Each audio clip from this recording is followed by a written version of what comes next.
Hi, everyone. Welcome to Movies with My Mother. I am Lexi. And I'm Mom Lori.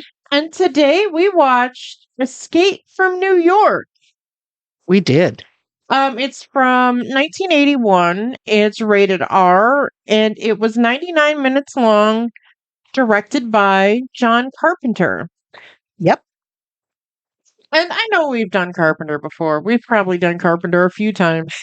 But I mean, like, all of his movies are cult movies, and we're probably going to end up watching the whole goddamn collection. Right. Probably. I make no apologies for that. No. So far, everything has been good. Yeah. I mean, I guess he wouldn't keep working if they weren't. So Correct. it's got a 70% on Rotten Tomatoes. A 76 on Metascore, which is really high for Metascore. Yeah. And a 7.1 out of 10 on IMDb, which I think IMDb sucks. Yes. Yes, I have to agree. I have a couple different numbers for budgets. For worldwide gross. But for the budget, I saw about $6 million, but somewhere else I saw $7 million.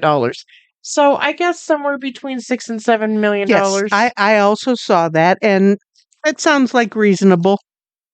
IMDb's worldwide gross is listed as $25.3 million ish. But Wikipedia says the worldwide gross is, quote, over $50 million, end quote, no explanation. So I don't know what the right number is, but this movie made money. Yeah, I would say that it would be the 50 million because it was pretty good. Yeah. And I think a lot of people would have went and saw that. And when I posted the trailer on Facebook, it was the VHS trailer, and they were selling the VHS for $20. Wow. So, that's back when VHS cost more than gold. Yeah, wow. The basic plot is that in a dystopian 1997, a soldier turned bank robber is tasked with rescuing the U.S. president after the president crashes into Manhattan, which has been turned into a giant maximum security prison. Yep. I mean, that's the long and the short of it. And that is exactly the long and the short of it. Because we learned that the New York was now a prison. And yeah, interesting. The cast is Kurt Russell, Lee Van Cleef, Ernest Borgnine, Donald Pleasance, Isaac Hayes, Harry Dean Stanton, Adrian Barbeau, Tom Atkins, Charles Cyphers, and there's an appearance by an actress named Susan Hubley, who at the time was Kurt Russell's wife. Very interesting. I don't think I knew that. Yeah. I didn't know that either. But yeah, that's basically the long and the short of the stats. Yep, and those are the people that we recognize and who were important to the movie. Yeah. I thought it got a little bit long in the middle, but other than that, I enjoyed it. Yeah, where he's just kind of blindly roaming around New York. Yeah, I don't know that we needed that, but... Well, I think we kind of did, because he was like, oh, you're going to follow this meter and it's going to lead you right to the president. And when it led him to somebody who wasn't the president, well, shit, what do you do? Well, I knew right off that was going to happen, didn't you? Well, I figured that would be a red herring. Yeah. But he didn't know that. He was just like, well, this is going to lead me right to him. Why didn't those security experts know that? That's what I want to know. Well, obviously they weren't very good at their jobs. I was trying to think back to 1997. There would have been that technology then. Yeah. But back in 1980, when they made this movie, maybe they didn't know that there would be technology to implant a chip in the president and not have to have that gigantic wristwatch on him. Yeah. That was blatantly obvious that that's a tracker of some sort. Right. So, yeah, okay. Don't question the movie, right? I mean, yeah, you would think that they would have thought about that, but I don't know. Could you have even thought that they could make a tracker small enough to implant it in 1981? No, 1980, no, I don't think that they would have thought about that. I think by 1997, when this movie was supposed to have been going on, Mm-hmm. I think that they would have had that technology. I guess I should have looked when they started doing those chips in people. Yeah, when did we start microchipping our pets? Oh golly. Yeah, absolutely. I will look. You keep talking. What do I mean talk about? Well, talk about microchipping your pets. Well, I don't know Are anything your about that.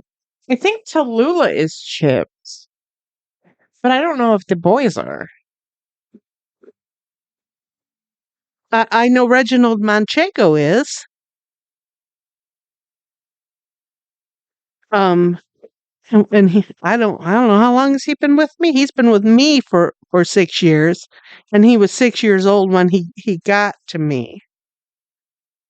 1980s.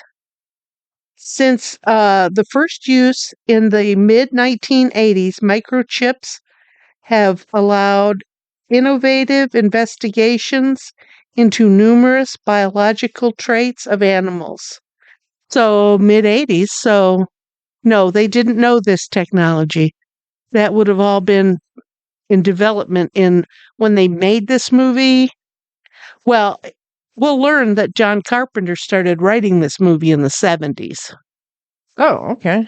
And then when they made it in the late 80s or late 1980, no, that wasn't normal technology. So, yeah. And now, you can get those chips and start your car and,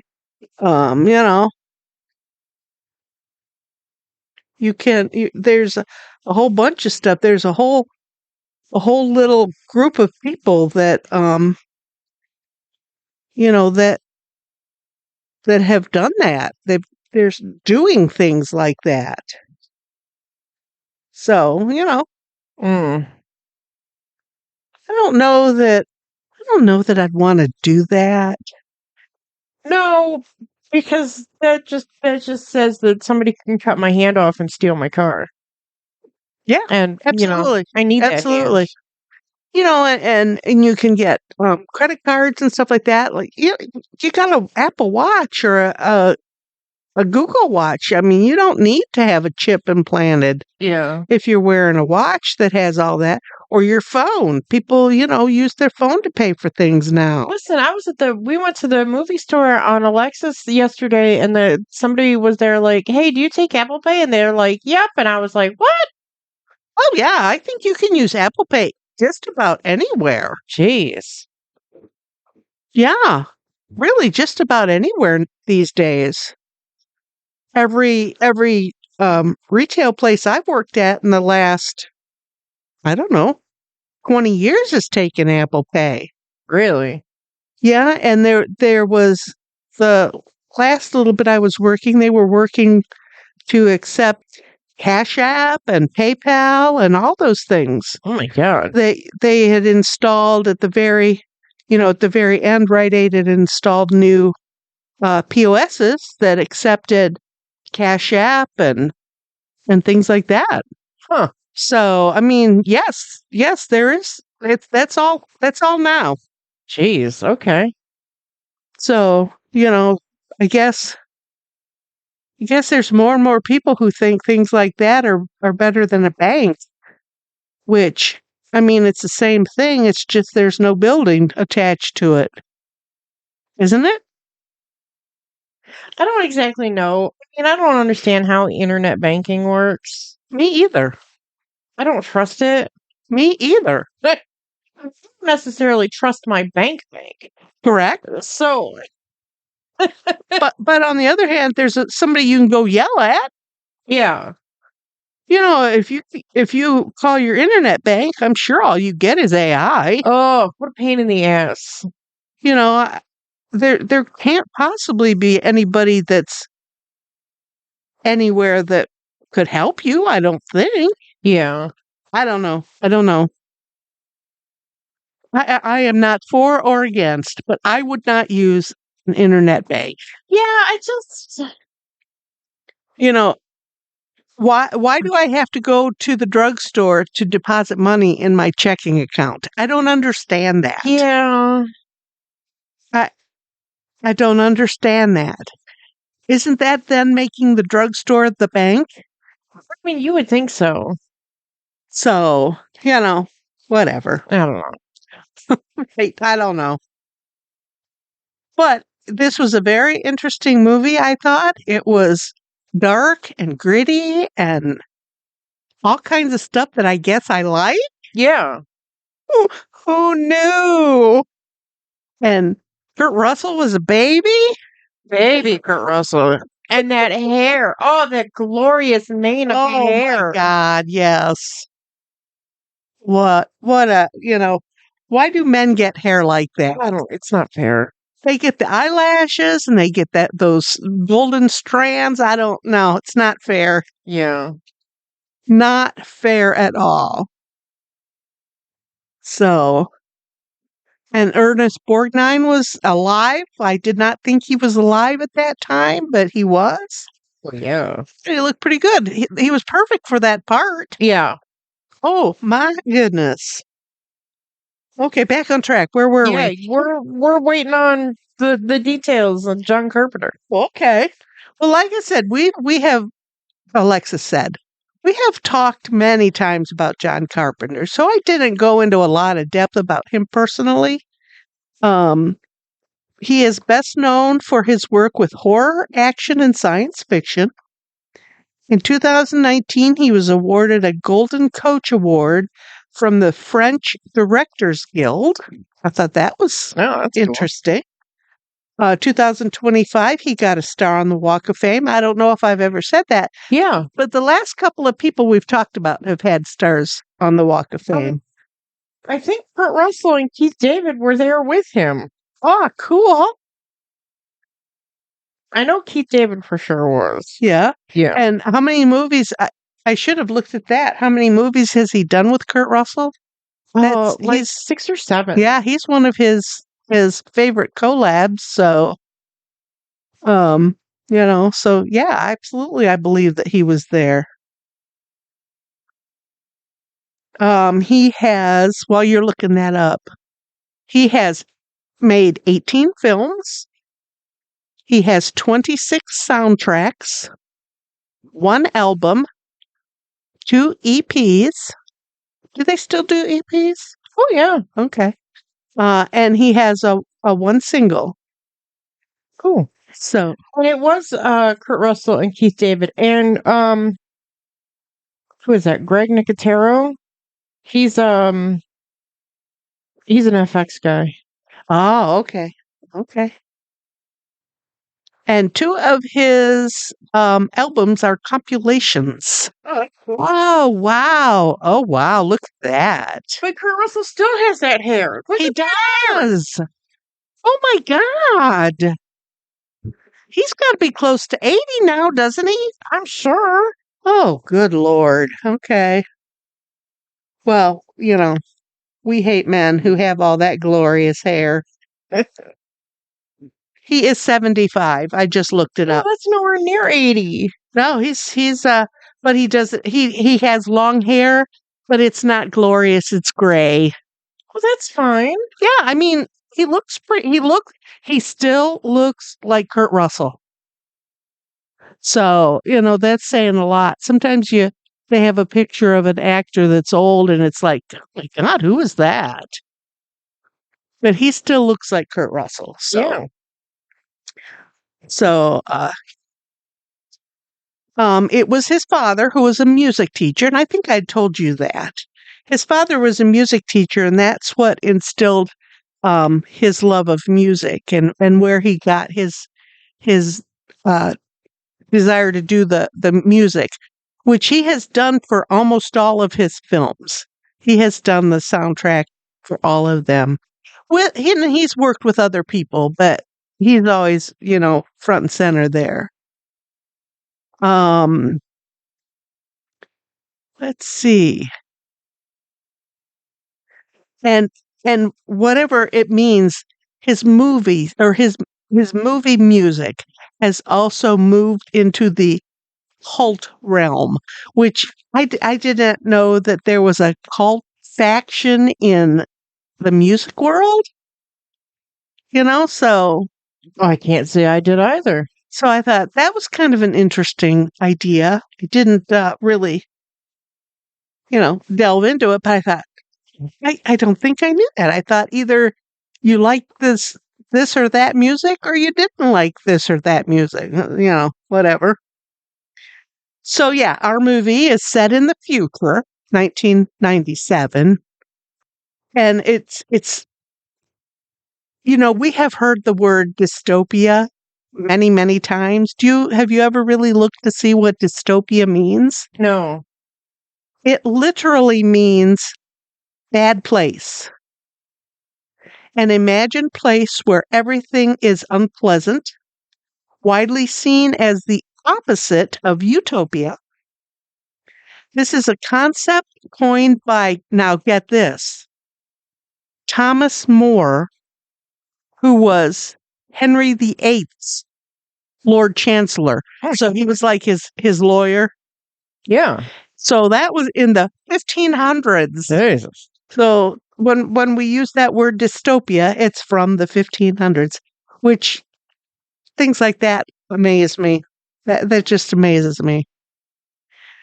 Okay, because of 1978's Halloween, Carpenter was able to film our movie in St. Louis. Oh, cool. Because he was popular. He was well known. And again, the $6 million figure came up as the financial stuff. Okay. Nick Castle contributed to the original writing, and Nick Castle is a well-known collab of his. He was also Jason. No, he was what in Halloween. Nick Castle is listed as the shape because okay. Because yeah, Loomis calls him Michael Myers, but nobody else calls him Michael Myers. Okay, but that's how their collab started. I guess when he was doing the Halloween stuff that Nick Castle came to the forefront. So, our movie opened to positive reviews and spawned Escape from LA in 1996. Also written by Carpenter and starred Kurt Russell again. And the money that I saw that this movie made was $50 million.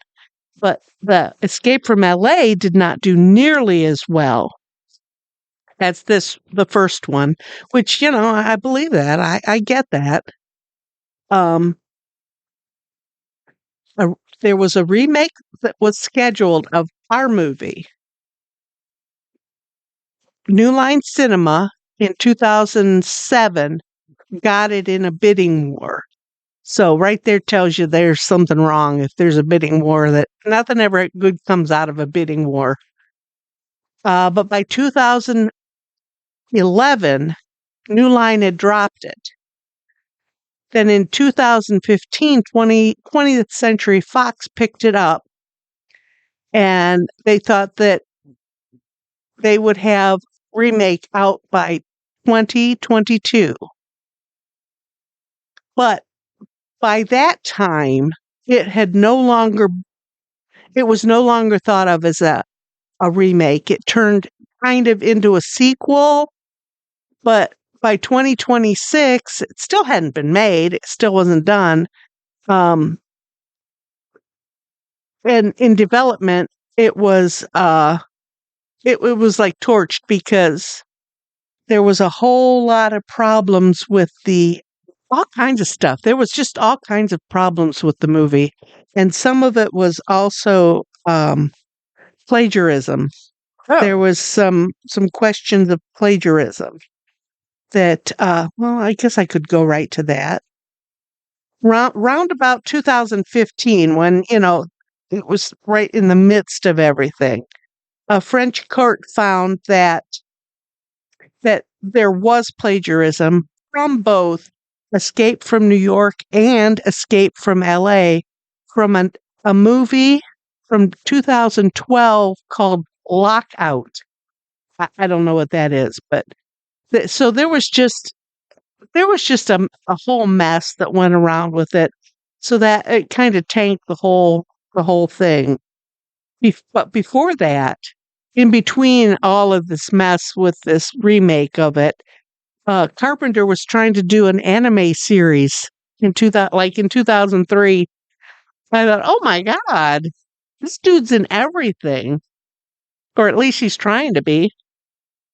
In 1981, Bantam Books published a novel by Mike McQuarrie, and it kind of sounded to me like what they were describing it and talking about, what the book was. It kind of sounded like a prequel, where they told how Snake came to be Snake, and how he got incarcerated, how he lost his eye, it sounded like a prequel, a book about Snake and how he ended up in escaping from New York and things like that. Oh, cool. There was, in 97, there was a Marvel one-off comic that was called Adventures of Snake Plissken. Yikes. And it goes between New York, Cleveland, and LA. The time around there and in there and up and down there. 2003, CrossGen and Hurricane Entertainment published Carpenter's Snake Chronicles. It was a 4-part comic, kind of a mini-series type thing. And we've seen that with a lot of our movies, that they turn into little comic books and stuff like that. And I think that's kind of interesting. 1981, TSR Incorporated released an Escape from New York board game. I thought that was interesting. And another great game was crowdsourced in 2022, and I thought of you when that happened. I thought, oh, Flex knew about that. Oh, because I would have bought it. Yep. 2002 and through 2004 and 2005 saw a video game developed, but it eventually went nowhere. It just didn't pan out, which we've heard that before, where movies have spawned something like a video game that just kind of fizzled. So I think that's interesting. And, they're making their money stretch. If this movie from 1981, they're still working on stuff from that movie, 20 years later, I think that's amazing. Well, I don't know. So far out of time, 40 years out of time, 45 years out of time. I mean, but it's a cult classic. People love this movie. it's true. And, I would be interested in seeing a remake, but, it would have to be really good. Yeah. Because, this movie wasn't, over the top. The technology wasn't crazy. No. It's that that simpler filming, we don't have that now. So, Right. the movie would be trash just because. Right. We can pull out all the stops. We don't need to, but we can, and we're going to, and it's not great. Right. I get it. There was a Laserdisc release in 1983. through 1998. What do they just make those special and sell a few and then make more and sell a few? Well, I don't Is that how laser discs work? I don't think they make laser discs anymore, period. Right. You have to have a special machine to play it. Yeah. So 1994, there was a collector's edition released on DVD. And also, there was also regular collections. I get it. When the special editions have more parts and pieces and stuff like that. The version we watched it on Blu-ray, and it had a whole disc of bonus features. Yep. That probably came out maybe around, let me see what this says, maybe around 2010. MGM released a Blu-ray with Scream Factory and Shout Factory. Okay. And that this may be the one you have. I think so. It had a whole bunch it had some of the short stuff that he's done in conjunction with this movie, and it had interviews with everybody. Oh, cool. So, I mean, it was an entire thing. So maybe that's what you have. Okay. In 2003, MGM released this is interesting. They released the 1981 version of this movie, which would have been like the original one. Yeah. Because as a special edition release, because all of the original negatives disappeared. I had read that in my stuff. What do you mean the movie disappeared? I don't get it. I thought that was kind of interesting that we've heard that with other movies too. Oh, movies throughout the ages have disappeared. Right. Well, the older movies, we know they deteriorated. They were in a can and they opened the can and there was just dust in there. Mm-hmm. We know that, but this surely would not have been, on a piece of, I don't know though. I don't know. So what do you mean it disappeared? But there was nothing, no negatives for this movie, so that it was released as the movie we saw. Nice. I thought that was quite interesting. That's cool. Very interesting. Okay, what kind of trivia do you have? Not that I didn't just say a bunch of trivia stuff too. I got a couple pages. Yay! I love the trivia stuff. Listen to this. The model of the city set was repainted and reused for Blade Runner. What? Gosh! I thought that was pretty cool. Okay. Interesting. Oh, I know what I forgot. I forgot to tell you that other stuff I knew. Okay. Keep going. That when you said Blade Runner, it jumped into my mind. This movie, Carpenter started writing in the mid-70s. You said that. And when they made this movie, and it started in 80 and they brought it out in 81. Okay. A lot of the thinking of this movie and the president and the whole thing, it was with thinking about the Watergate scandal. Oh, Lord. Okay. And now that I see it, absolutely, because the president was involved and he had a tape that would clear him, quote unquote, clear him.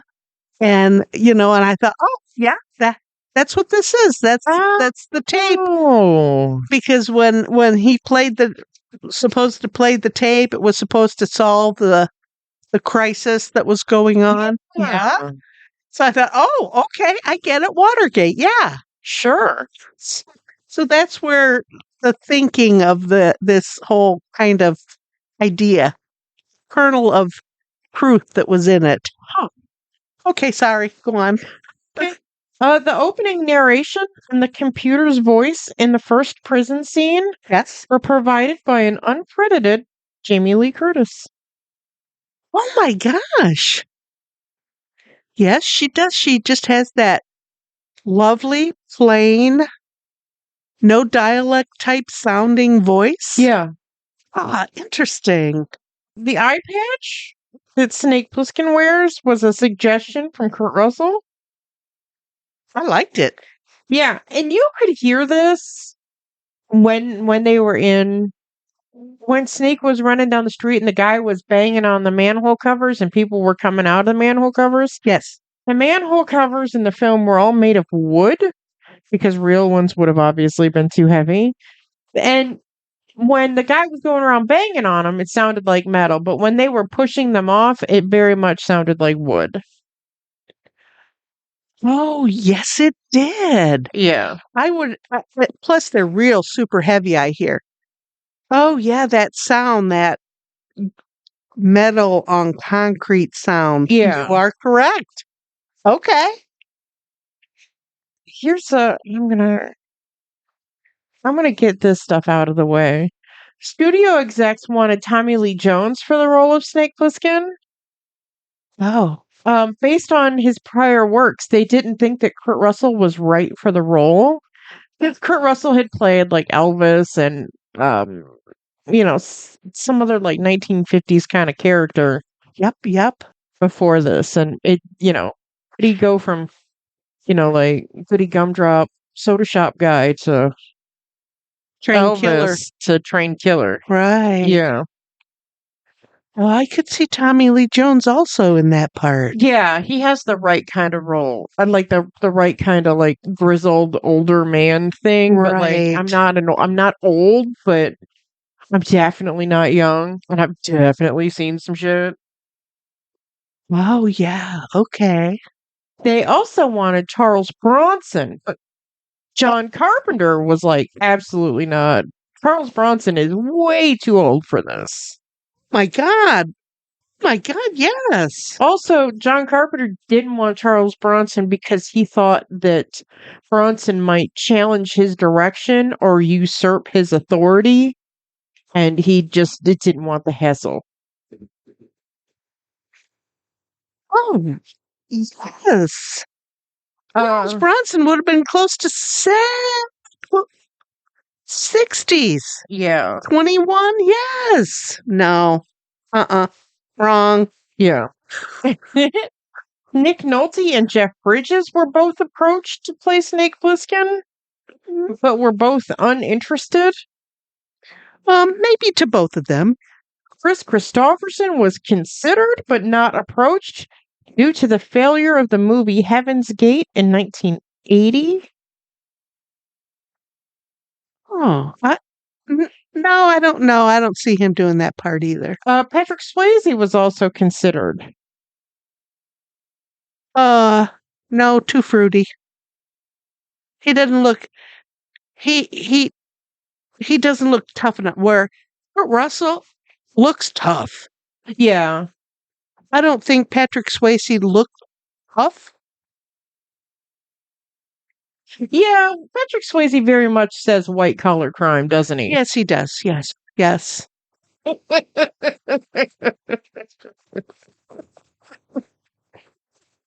film's $7 million budget was the largest budget Carpenter had worked with to date. Oh, okay. He had some pretty big names in there. Yeah, but this again, this was in the beginning. This was the beginning of Kurt Russell's career, and this was like the end of Lee Van Cleef's career. Yep, and Ernest Borgnine, and yeah. Okay. The name Snake Plissken was changed to Hyena for the Italian release and Cobra for South Korea's. Apparently, Snake is, I guess, too. I don't know. Well, what they do with the tattoo on his belly after you explained it to me? What was that, like a hyena head or something coming out of there? They superimposed it. Okay. The role of the president was pitched to Donald Pleasance as the love child between Ronald Reagan and Margaret Thatcher. Yes. And you could very much see that's how he played that. Absolutely. Yes. Ooh, Okay. that kind of nasty picture in my head. Co-writer Nick Castle played the Shape in Halloween. We already talked about that. Yes. I knew he was in Halloween. Yeah, Nick Castle said he wrote the role of Tabby with Mickey Rooney in mind. We just talked about him. Yeah, a couple of movies ago. Absolutely, I could see either one of them playing that part. Yep. Kurt Russell's stunt double Dick Warlock played Michael Myers in Halloween 2. One of the other stunt people, George P. Wilbur, also was credited as playing Michael Myers, but that time in Halloween 4. Interesting. Okay. Kurt Russell has stated that this is his favorite film of all of his films, and Snake Plissken is the favorite of all of his characters.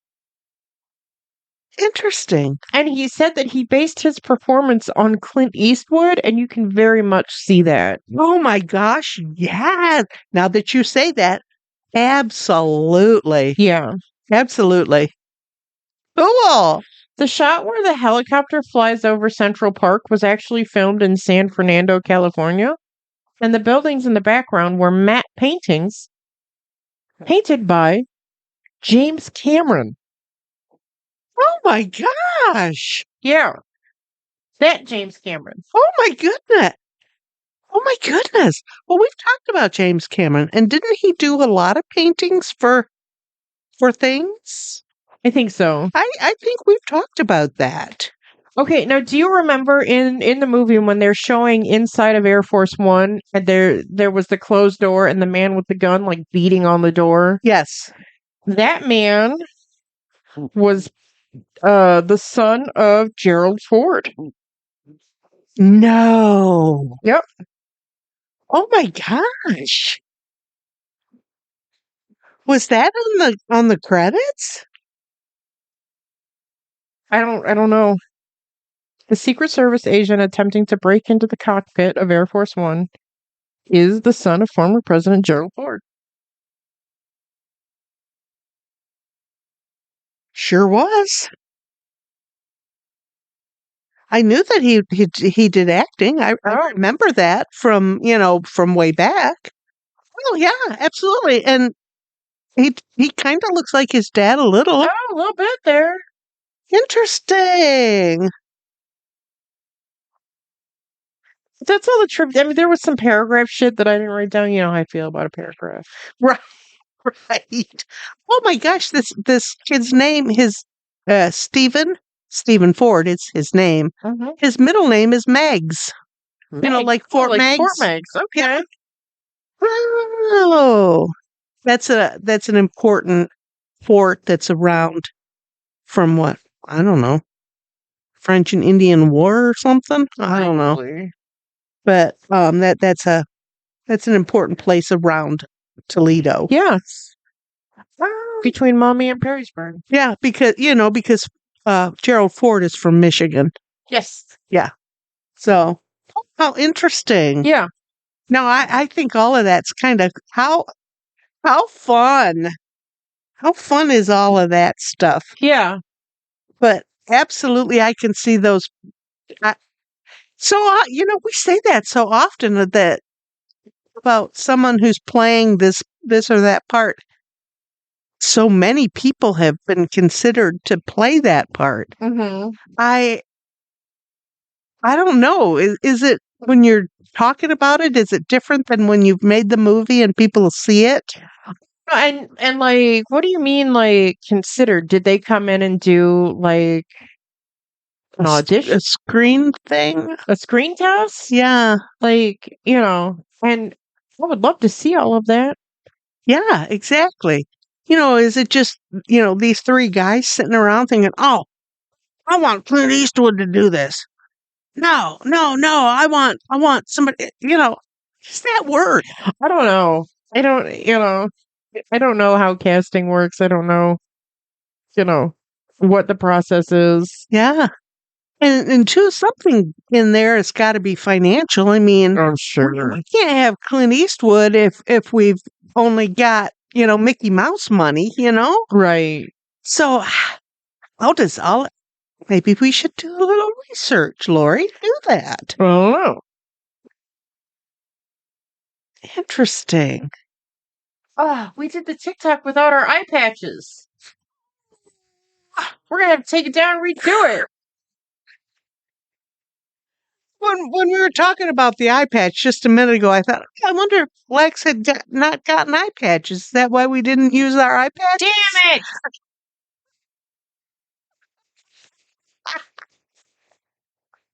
Oh, we doing it? okay, we can. God damn it! We can leave both of them up. Of course. We don't have to take one down and put one up. We can leave them both up. We're idiots like that. I just know, when you didn't bring them out, I thought, oh, she didn't find any. Nope, completely wasn't even in my mind. They're And right they're there. I'm sitting looking right there. aren't they? Yeah. Okay. Damn it. And I even have my sleeveless T-shirt on. Yeah. It's showing my kind of guns. Yeah, sure. Yeah, that's what I'm calling them. Yeah, I didn't even bother. Summer's out, guns out. No, next week is summer. I don't know. Who cares? Right. Well, we had a lovely dinner of rat burgers. Yeah, there is no food in this None. movie. Nobody is eating anything. I didn't even see anybody sipping a Coke or anything. No. Did you? So we had a tough time. So yeah. So we had hamburgers and French fries because it just sounded good. Yeah, and it was delicious. It tasted good. You can't go wrong with a hamburger. I don't care what you say. Hamburger is always delicious. And French fries are always delicious. Yeah. So yeah, so that's what we had with our theme meal today was oh no, we should have been looking when they were in Air Force One. Was there stuff on that table? It was just papers, wasn't it? It was paperwork. Just paperwork. No, there was no. There was nothing. No coffee cups, no nothing food-wise, was there? No. But my God, they smoked a lot of cigarettes. Good Lord. And where'd they get those matches? Oh, he brought them in with him, didn't he? Well, he brought his own matches in. How did everybody else have matches? Right. And I wondered that. How did everybody have candles? And, where did they get that stuff? And do they get supply drops? And no, how does that work? Because they said that nobody patrolled that. Right. The only thing I had read was that once a month they fly over and drop food in Central Park. That's it. And that's what all those people, when that helicopter came, they thought it was maybe a food drop. Oh. But they knew it wasn't because they had staged that briefcase there. But yeah, what I read was when I was looking for food. But that's what the girl in the coffee shop tells Snake. He's like, what are all these people doing? She's like, it's end of the month. They're going to get food. Right. Right. And I guess that's when, you're supposed to assume that they were dropping food there. So, but how do you drop food? How do you even know how many people are there? I don't know. I guess you just have a rough estimate based on prison intake, but since you're just letting these people run loose, yeah, how many people are actually there, right? And and one scene, the guy said they probably ate him. So were they cooking, killing people and cooking them up to get food? I don't know. Sure, why wouldn't they? Absolutely, but. So how do you know what kind of food to drop? Well, and how do you know that I just happen to be in the park when the food's dropped and I'm not taking, 4 or 5 people share. Right. Exactly. Well, in that case, it's first come, first serve. I guess. If you get in there with a shopping bag and you fill it up and get away, you're golden. Yeah. But if you're at the back of the crowd and you get a can of tuna, that's it. Mm. Hmm. But oh my good, it was dark. That was it. That kind of stuff was dark. I can't even Yeah. imagine. And then they used that same scenes for that other movie. Blade How Runner. Yeah. cool! We just watched it. That's why I was like, no shit. Oh my I have god! to write this down. Yeah. Yep. How fun! I thought it was very interesting. Okay. Very interesting. But yeah, our delicious theme meal that Didn't really have a theme. we've been making up a lot of theme meals lately. Well, unfortunately, we're kind of at the mercy. Absolutely, absolutely. And we've picked out a bunch of movies to come, so we're set for another. Yeah, I don't think we have a schedule, but we have an idea of what movies we want to watch. Yep, yep. So we're golden there. Yeah. Um, And I just went shopping last night. I got a hammer collection that I'm really excited about. So, nice. So we're set for Halloween. yep, We can start Halloween in what, September-ish? sure. And go right through to Christmas. Yeah. I mean, honestly, we can because there are that many movies. I mean, but there's a Frankenstein, a Dracula, a mummy, a werewolf. They kind of ran the gamut. So, Nice. Okay. we can watch one of everything. I'm okay with that. Sure. We're okay with that. Okay, when we get to the dead people, we've got a few. Sure. This is from a TV show that I watched a lot, Alaskan Bush People. It's Matt Brown at age 43. He was a reality star and in the show. Possible suicide, which I think by now the coroner has probably released his findings. So he was the troubled child of the group, and he wasn't on the show all the time, and they said that he had alcohol and drug problems Oh, that he was dealing with. So that's sad news. yeah. It's all sad news. Um, let's see. We've got a musician and actor, Foster Silvers, at age 64. You sent me this one, and I didn't exactly know who he was. Sylvers. Okay. Ronald Laprede. He was a musician and co-founder at 75. Co-founder of what? Commodore. Oh, Commodores. Oh, okay. Yes, I remember this. All those guys got together in college and started this musical group, and there were many people flowed through the Commodores. Of course. So that's they're still going, I think. I think so. Here's another one of our personal friends, Joe Negra at 99. He was 1 week short of his 100th birthday. See, we've talked about that. Mm-hmm. He was a jazz guitarist, and he was Handyman Negra on Mr. Rogers. And he was an educator. He taught classical music at a college near him. I thought, how cool. I know who he is. Tebow Bryson at 75, musician. Yeah, I was sad about that. Complications from a stroke. I had heard that he had a stroke. He was on tour also. Oh my lord. And that he had a stroke and had been in the hospital. I mean, everybody knows Peabo Bryson. If you don't know who Peabo Bryson is, you've heard his music, A Whole New World. Yeah, for Beauty and the Disney's Beast. Aladdin. Yes. A lot of Disney songs. Plus, he had a huge career in the 70s. Oh, absolutely.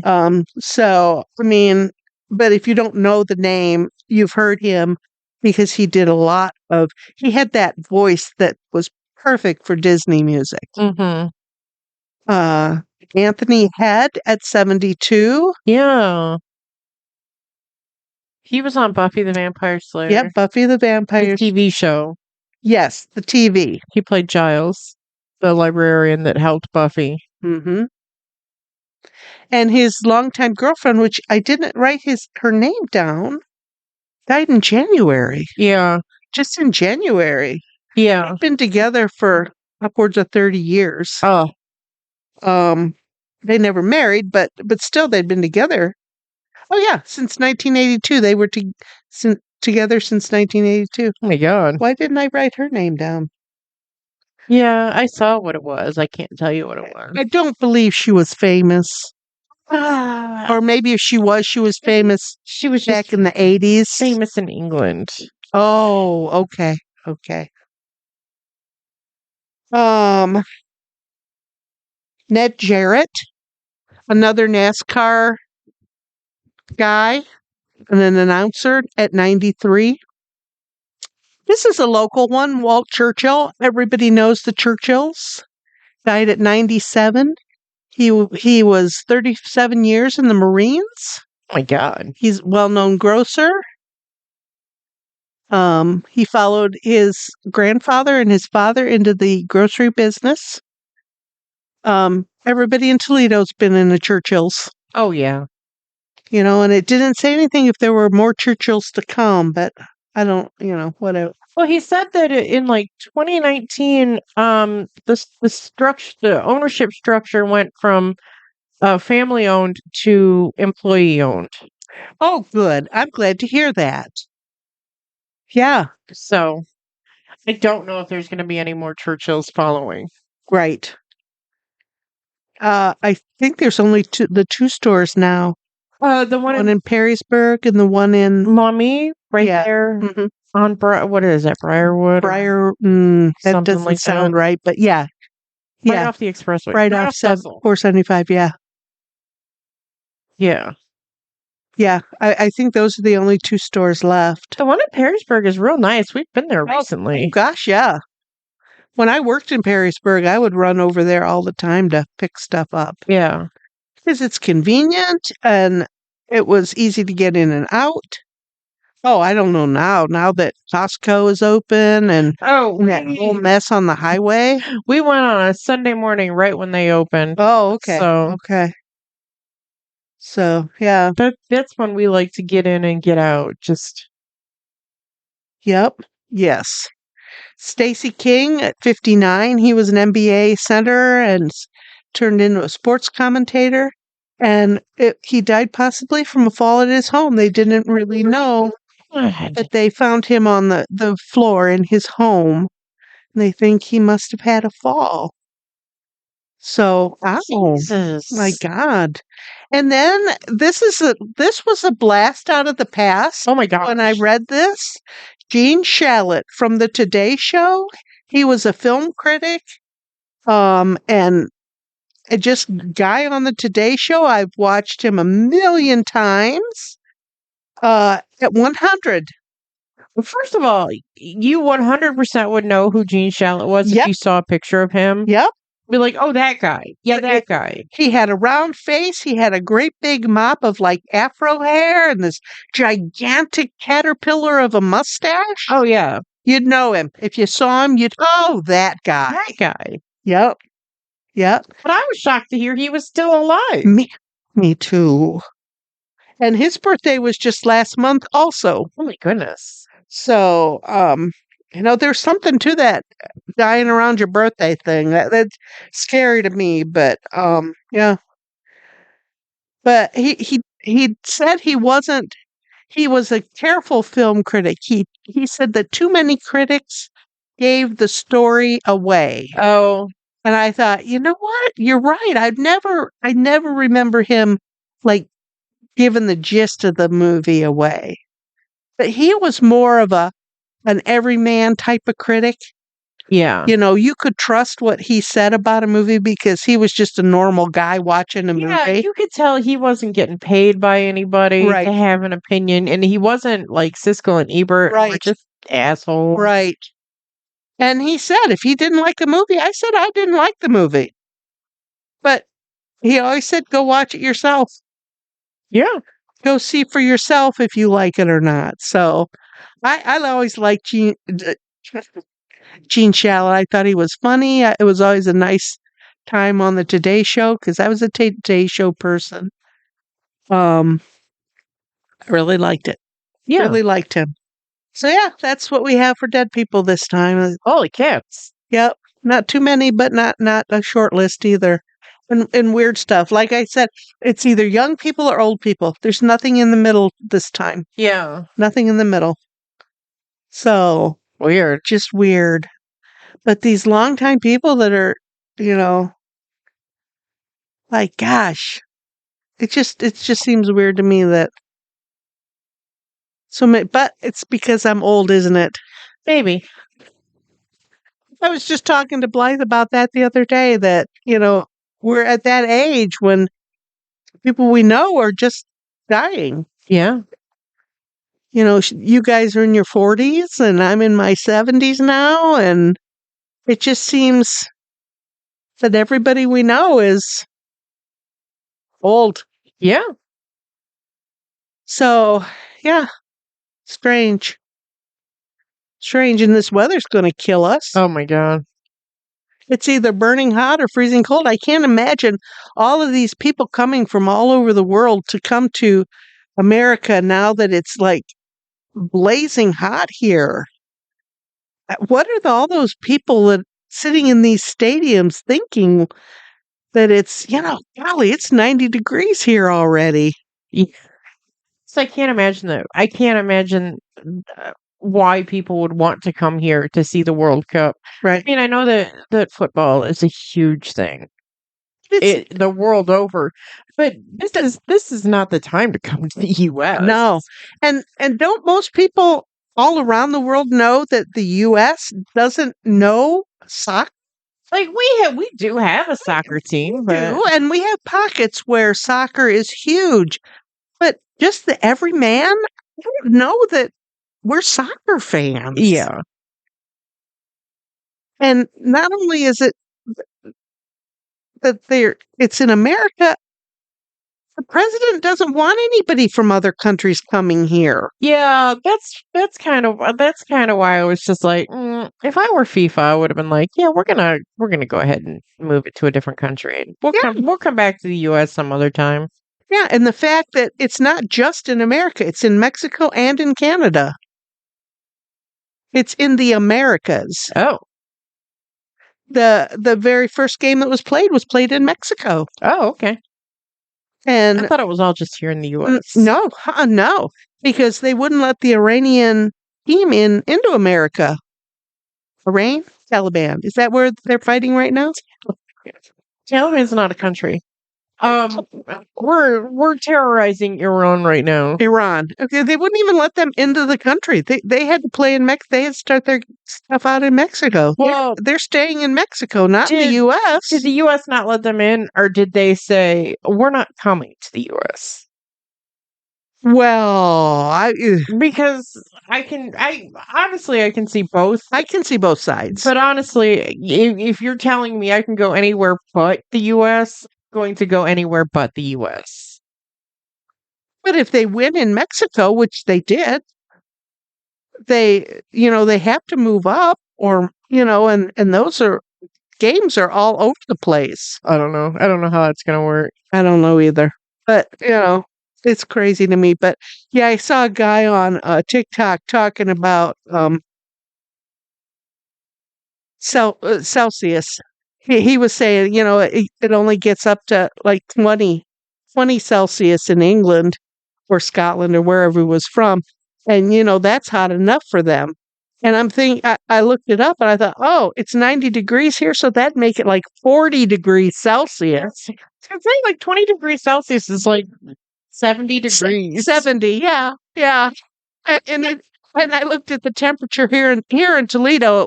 That day it was 89 degrees. Shit. And I thought, oh, so that makes it like 90 degrees Celsius or 40 degrees Celsius. What are those people doing? Yeah. See, I had read an article somewhere that said that they were trying to like count for, the American the humidity heat that we have here. Right. And they were like, we can play, play a quarter, take some time off, get cooled down, lots of water breaks, blah blah blah.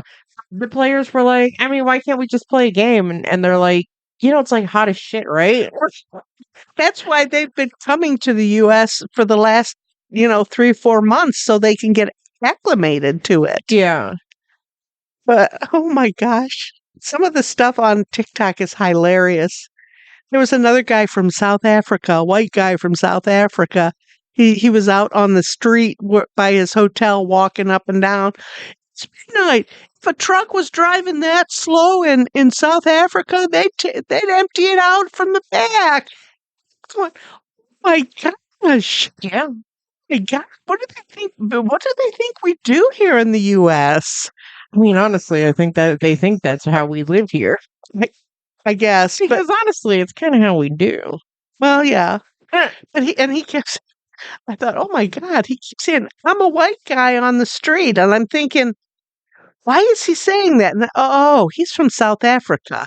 He just assumes most of the people in Atlanta are black, I guess. Oh, I mean, I guess. I guess. And I thought, well, why does he keep saying that? Oh, he's from South Africa. Okay. All right, whatever. It's at times like this that you realize the image you're putting out when people from other countries come and say stuff and you're going, "What? Oh, I get it." They have no idea what we do here, and we have no idea what they do there. Yeah. And, that's okay. Yeah. In my head, I'm thinking everybody lives like we live. But it's not how that happens. No. That's another thing I saw on TikTok. This guy runs rental units, and he had to evict someone. And he said, let's go in their room. And it was literally a room. There was no kitchen. There was no bathroom. That was down the hall. There's a shared kitchen and a shared bathroom. And I thought, yikes. I wouldn't want to live like that, but that's how they live, and it's okay. Yeah.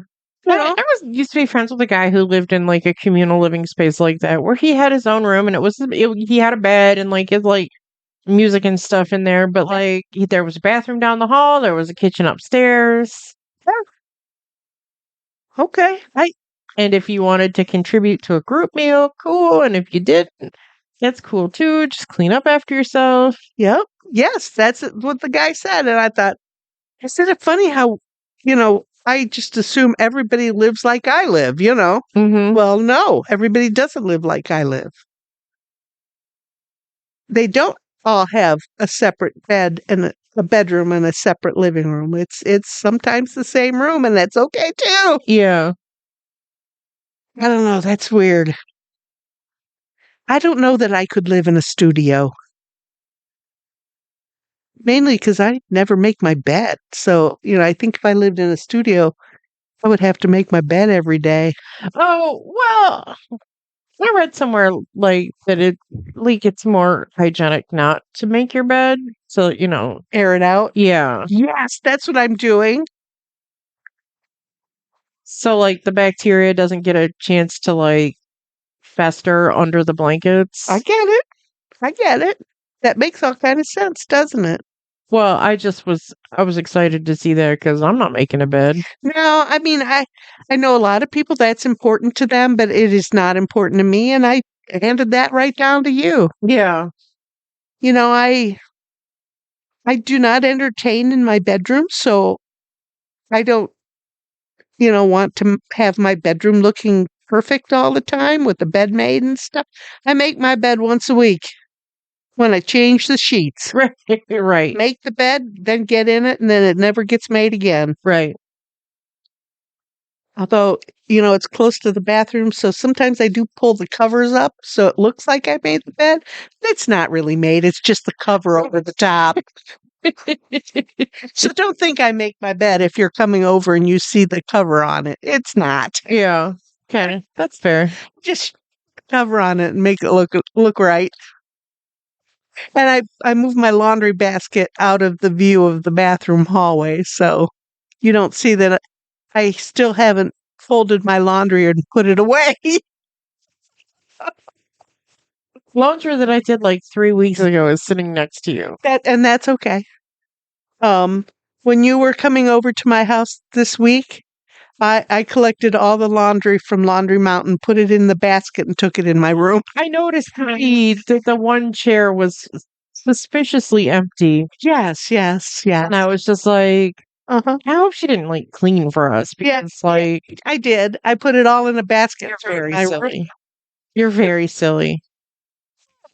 Kristen does not need to see my underpants laying on the edge of the chair. Okay, don't have your underpants front and center, but like pile of t-shirts, pile of jeans. He doesn't care. Oh, no. He's not there inspecting your house. Yeah, I know that. I know that, but still, he didn't need to see that. So I put it in a basket and shoved it in my room. Well, that's nice of you. You didn't have to do that. And I had to dig through it today looking for this t-shirt. Where'd I do with that? I'm throwing stuff out. Oh, here it is. Bottom of the basket. So yeah, no, I say I need to clean my house, and I do need to clean my house. It is kind of messy. But if you're coming over to inspect my house, don't bother. I'll just send you a note. Yeah, it's as messy as you think it is. Send it to you. You don't have to come and inspect. Yeah. I had done most all of the dishes. They were all done. But, no. If you're coming to inspect, don't bother. I'll just send you a note that, yeah, my house is as messy as you think it is. Listen, my house is trashed.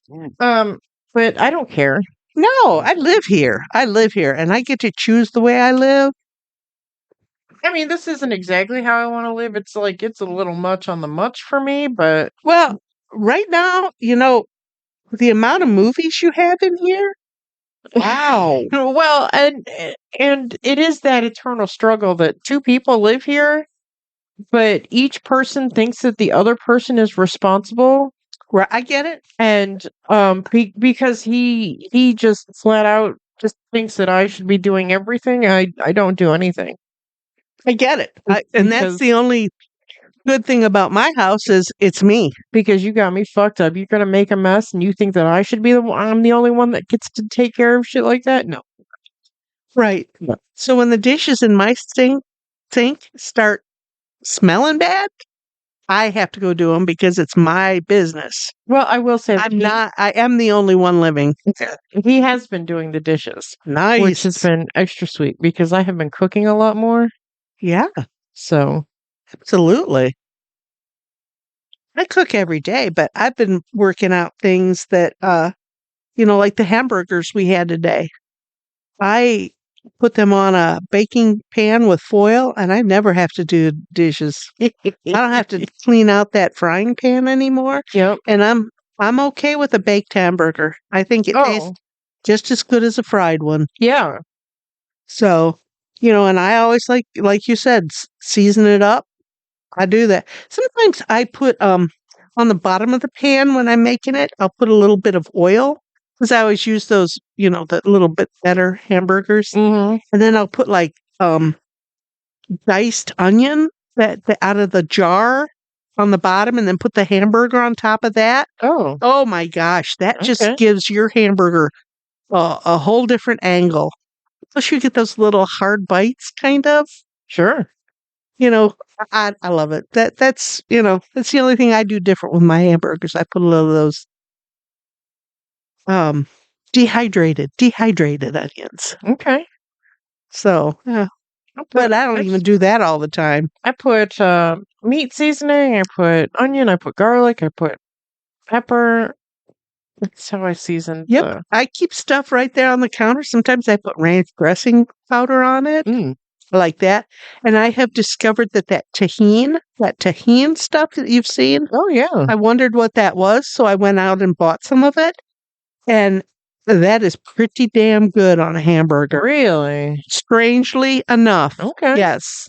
It's got I have no idea what it is, but it has like this limey taste to it. Sure. Delicious on a hamburger. I think it's like, yeah, I think it's supposed to be like a chili lime. Chili lime type thing? Yeah. Yes, that's exactly what it is. I should try that on chicken. Oh. It's really good on fruit. That's why I bought it. I keep seeing this stuff, and I did recently get some pork rinds that had it. They were too much. Mm. It was too much on the pork rinds. Yeah. I thought, it comes in a little bottle. Yeah. Buy a little bottle of that and try it on stuff. Sure. I like it. Good. Bet if you if you ate popped corn that you pop, not microwave stuff, bet if you sprinkled a little of that on that, it would be delicious too. Oh, probably. Ooh, I have some watermelon at home. I should try it on that. Oh, yeah. That probably would be really good. Mm. Okay, we got to wrap this up, Lex. I got to leave.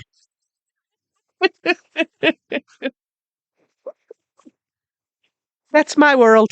Food. We went and saw Back Rooms yesterday, and because I don't know like the lore and stuff, like I was kind of lost, but it wasn't a bad movie. Okay. Is that It's- like a series of movies? Is it? Well, I think it started out as like a YouTube thing, little videos on YouTube, is what I'm being told, and so like there's a whole like backstory. Huh, And it was a real head scratcher of a movie. interesting. Okay.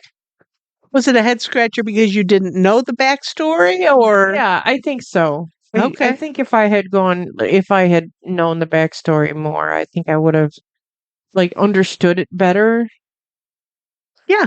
Worth a watch. Starts Nice. out a little slow. Yeah. I saw a TikTok about it today, and it said that the most unbelievable part of the movie was that a man was getting therapy in the 90s.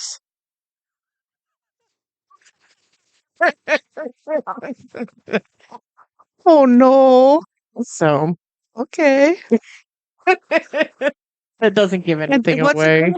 Back doors? Back rooms. Oh, back rooms. Yeah.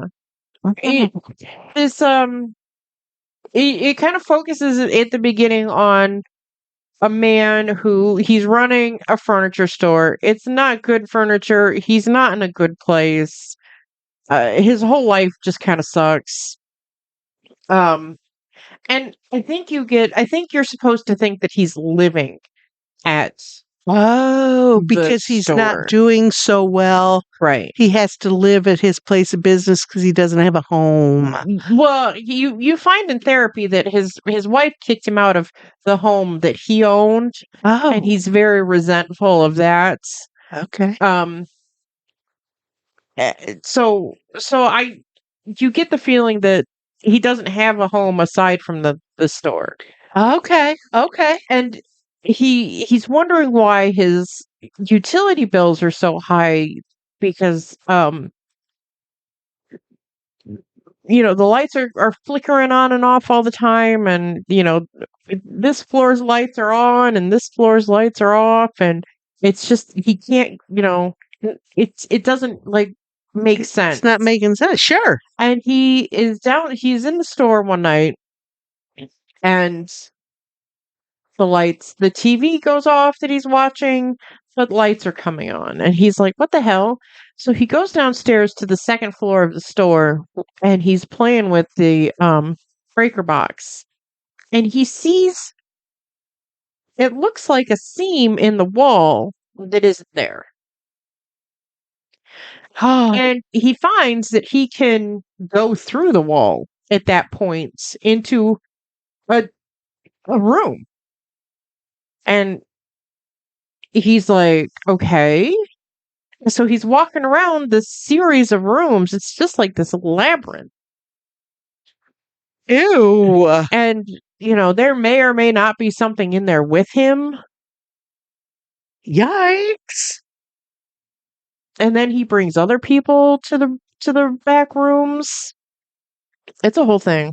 Oh dear. Oh, okay. Ew, creepy. Yeah. All right. Interesting. Because he's like, you just go through the wall. And they're like, you just go through the wall? And he's like, yeah, you just go through the wall. And they're like, okay, crazy guy. And he goes through the wall and they're like, what? What? Hence the name back rooms. Yeah. Ew, creepy. Yeah. Creepy. Oh my goodness. Okay. You went up to Monroe? We went up to Monroe to see it. Yeah. Yeah. Okay. Nice. We like driving up there and catching an early show. Yes. They don't do that here in Toledo? Well, they do, but it's a little bit more expensive. And sometimes you get a theater with really dumb seats. Oh, okay. Because Franklin Park has some theaters that have really nice seats, and then some of the theaters have really tiny, uncomfortable seats. Oh, some of those 11-inch seats? Yeah. Okay. My ass is not 11 inches. And I know you're doing that to pack in more chairs, but right. At what cost? Everybody's comfort? Lame. Right. And when you can drive to Monroe in 10 minutes well, it's a half an hour, but okay, half an hour. Well, hell, it'd take you half an hour to get to the mall from here. Yeah, shit. Sometimes. So, and you're going to get a good seat, then why would you even bother going to the other theater? Yeah. I get it. The cashier tried to screw me on popcorn yesterday because he didn't flip out the bag all the way, and the bag was all bent funny, and then he put it down and it fell over, and I'm like, well, that's because you tried to cheat me. That's what you get. You made a mess because you were trying to cheat me. Did you say that out loud? Okay. All right. So what, did he have to get a new bag? No, he just had to top it off. He just topped it off. It was fine. Yeah, but he had to pick up the popcorn. Oh, yeah, he had to clean up the mess. Nice. He's like, oh, I'll get that. And I was like, yeah, you will, because I didn't do that. Right. Is that a movie theater you can put your own butter and popcorn on? Yes. The last movie theater I went to was like that. I thought that is the best thing that's ever happened to me. The only thing is, though, is that, I liked it when, you put a scoop in, you put some butter on. You put a scoop in, you put some butter on. Yeah. You put a scoop in, you put some butter on. I do not feel comfortable asking, can you fill that up halfway? Let me go butter the shit out of it, and then you fill it up the rest of the way, and I'm going to go butter the shit out of it. Like, I don't want to be that guy.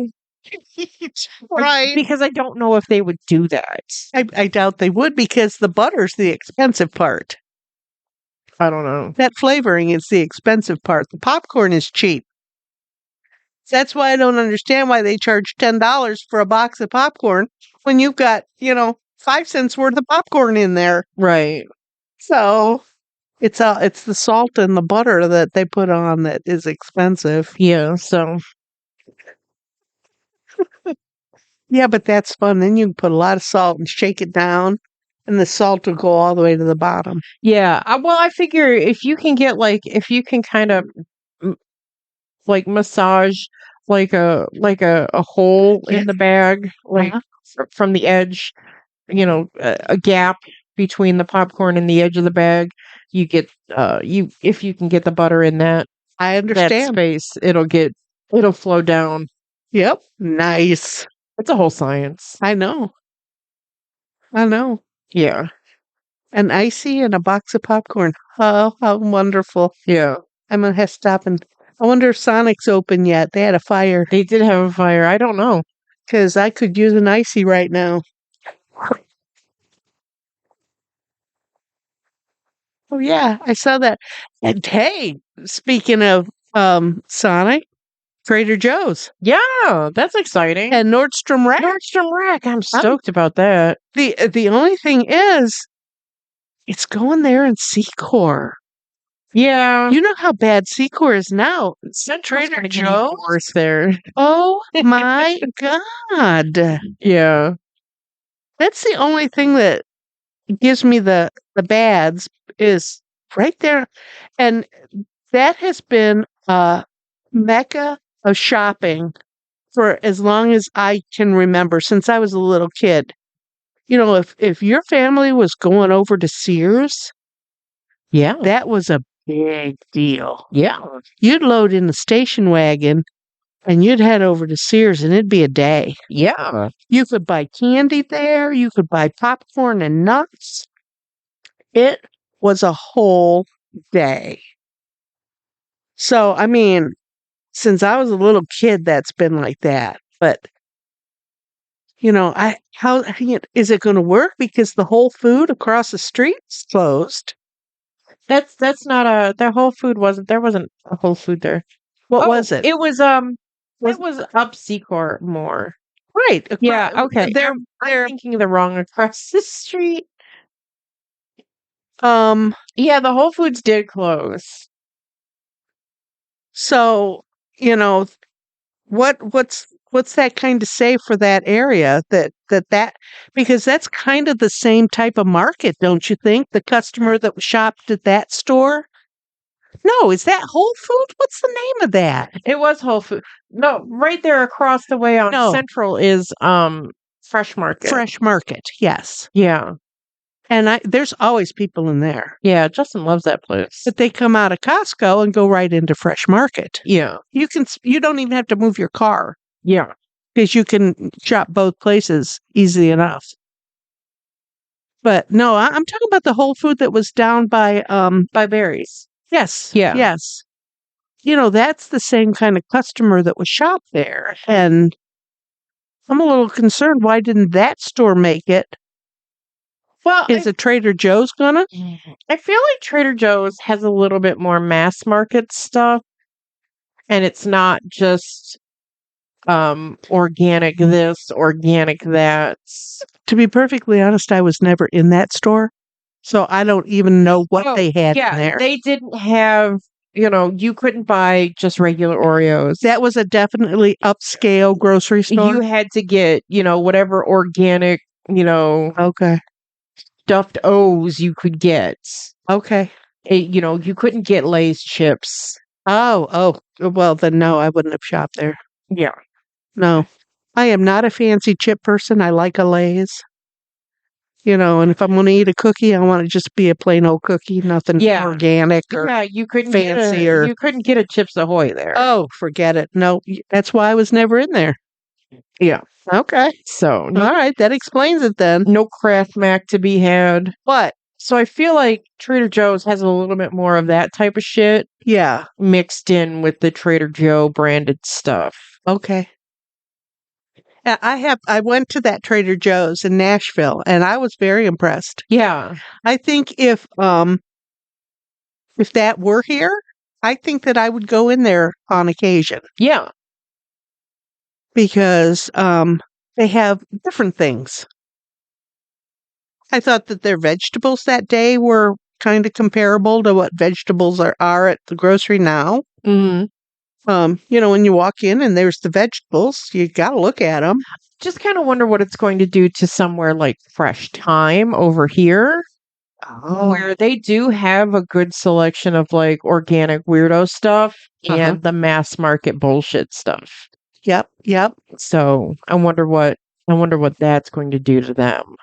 Interesting. Well, I kind of quit going there because, I hate scanning my own groceries. Yeah, I really do hate their U-Scan.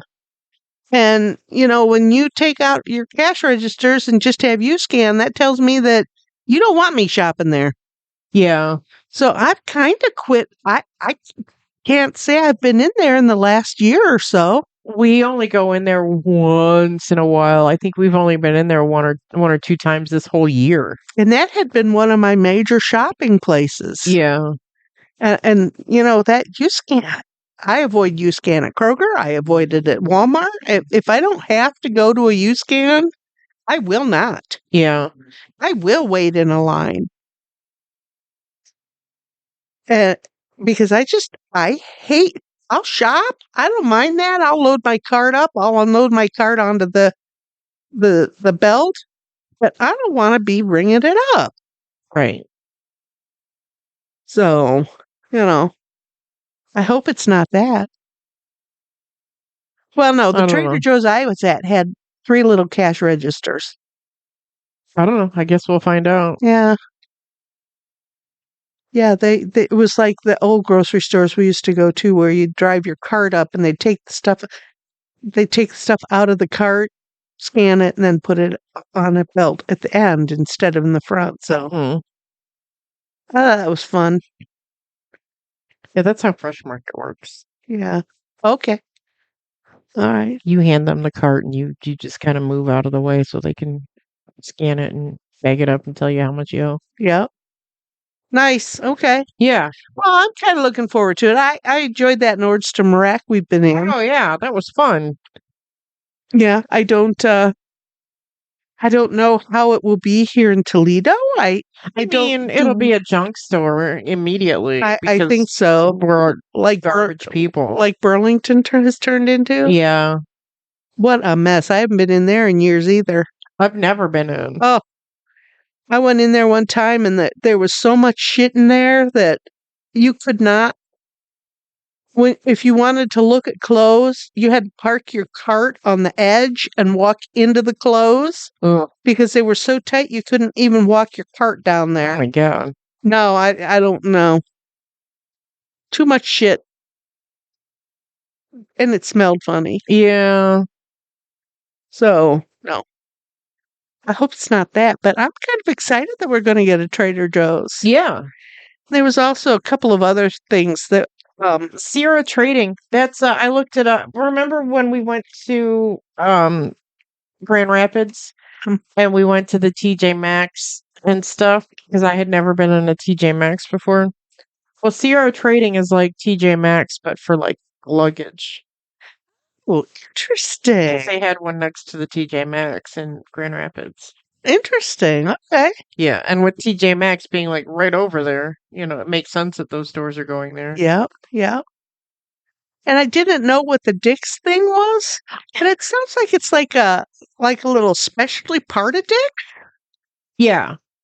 So I don't because I heard that the flagship store here at the mall was going to close. Oh, I didn't hear that. And that it was just going to be that little house of sport in this new little plaza. So we'll see.